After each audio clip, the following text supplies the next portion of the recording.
À l'occasion de ma dernière visite au musée Mayol, je repensais à Dina Vierny qui s'est activement occupée du sculpteur Robert Couturier. Une très belle rétrospective avait d'ailleurs eu lieu au musée Mayol en 2005 à l'occasion des 100 ans du sculpteur. Cet événement était tout à fait unique car je pense qu'aucun artiste n'a pu célébrer de son vivant, présent à l'exposition ses 100 ans. La cote de Robert Couturier est plutôt en hausse ces dernières années, mais avant d'aborder ce sujet propre au marché de l'art, penchons-nous sur l'artiste lui-même et voyons ce qui fait l'originalité de ce sculpteur. Alors avant de poursuivre, car on me pose souvent la question, je n'ai aucun lien de parenté avec cet artiste, mais je dois dire que c'est un sculpteur que j'admire beaucoup. Alors Robert Couturier, qui était-il et quel a été son parcours? Robert Couturier est né en 1905. 1920, il se forme en tant que lithographe à l'école Estienne à Paris et 2 ans plus tard, il doit interrompre ses études en raison du décès de son père. Afin de gagner sa vie, il travaille comme praticien dans des ateliers de lithographie. 1928 est une année décisive. Il fait la rencontre de Mayol qui l'incite à poursuivre sa carrière dans la sculpture. Mayol lui affirme: Vous, couturier, dans le genre mal foutu, vous ferez quelque chose de très bien. En effet, les sculptures de Robert Couturier sont très particulières. Généralement en bronze, il conçoit une représentation innovatrice du corps humain en étirant leurs membres et en jouant avec l'espace. Les bronzes Jeune femme lamelliforme de 1951 ou Petit faune musicien de 1958 en sont des parfaits exemples. À partir des années 30, Robert Couturier commence à se faire reconnaître. 1930, il remporte d'ailleurs les compétitions organisées par la Fondation Florence Blumenthal et la Fondation américaine pour la pensée et l'art français. 2 ans plus tard, il enseigne le dessin à Paris.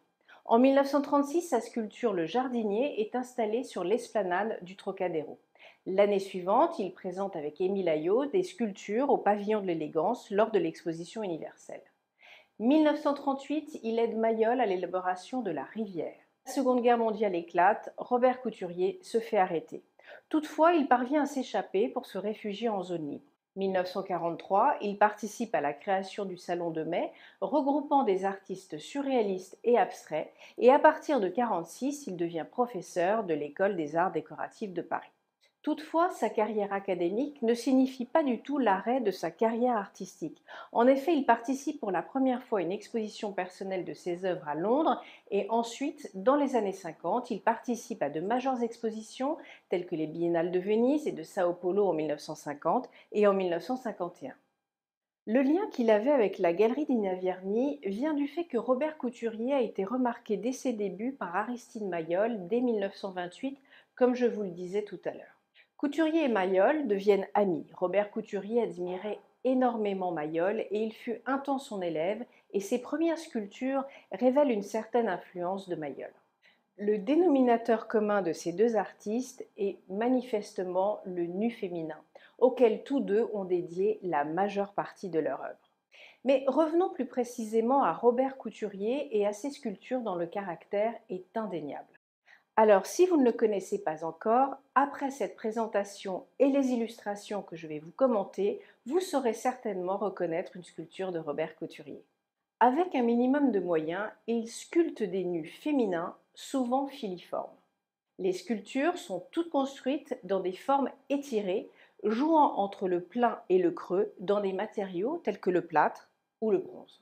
Telle une écriture de pleins et déliés, sa sculpture est poétique et notre regard court sur les formes tracées comme un dessin à main levée, sans interruption, sans égarement, sans hésitation. Et c'est en cela que la sculpture de Robert Couturier est si poétique.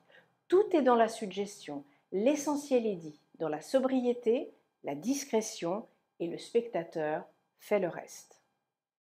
Pour reprendre les propos de Valérie Dacosta, auteure du catalogue raisonné de Robert Couturier, il y a chez le sculpteur Robert Couturier une justesse du geste, une retenue qui peut-être lui viennent de ses origines.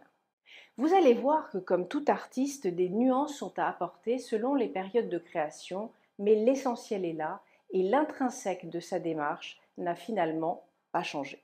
Je vous ai retracé tout à l'heure le parcours de Couturier. Dès 1934, il participe à de nombreuses expositions, dont la galerie Georges Petit, et se lie d'amitié avec Georges Huysmans, qui était le directeur des Beaux-Arts. Il était d'ailleurs à cette époque celui qui était chargé des commandes de l'exposition internationale des arts et techniques dans la vie moderne de 1937, et l'on peut aisément voir que le jardinier, qui existe d'ailleurs toujours au Trocadéro à Paris, diffère des sculptures plus épurées qu'il fera ultérieurement.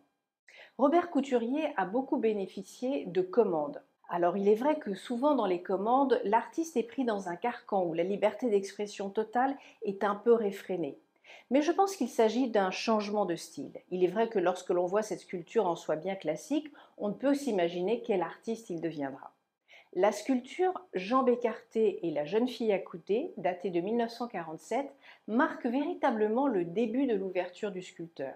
Mais c'est véritablement au début des années 50 que les premières sculptures de l'artiste apparaissent construites par le vide où seule l'armature ou l'âme de la sculpture est laissée visible. Prenons cette célèbre sculpture Fillette sautant à la corde. Elle illustre parfaitement ce propos, ou encore regardez cette femme s'essuyant les jambes dont le premier exemplaire a été acquis par le Musée d'Art moderne.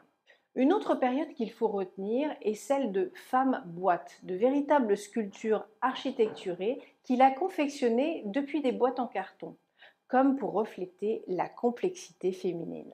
Car même si elle paraît simple, la sculpture de Robert Couturier peut être également complexe, à l'instar de cette série de la fin des années 70 sur le thème de la cage. Petite cage ouverte, encore un symbole de la perplexité de la femme qui se dévoile quand elle le veut. Alors je me permets de vous faire partager une composition que nous avons eue en main, en plâtre, réalisée en 1956 pour l'ambassade à Tokyo, qui reflétait toute la poésie de l'artiste. Les reliefs avaient été conçus en adéquation avec la lumière du lieu. Je souhaiterais rendre aujourd'hui un hommage appuyé à Hélène Greiner, disparue prématurément, qui a également beaucoup présenté cet artiste dans le cadre de ses galeries et salons. Revenons à la cote de Robert Couturier. Alors que les sculptures de petite dimension étaient adjugées entre 3 000 et 5 000 euros il y a encore peu de temps, aujourd'hui les adjudications se situent entre 5 et 10 000 euros. Curviligne a été adjugé 6 100 euros, les jambes croisées 10 000 euros. Les sculptures de grande dimension, moins nombreuses sur le marché des ventes aux enchères, dépassent souvent les 30 000 euros, certaines flirtant au-delà des 50 000 euros.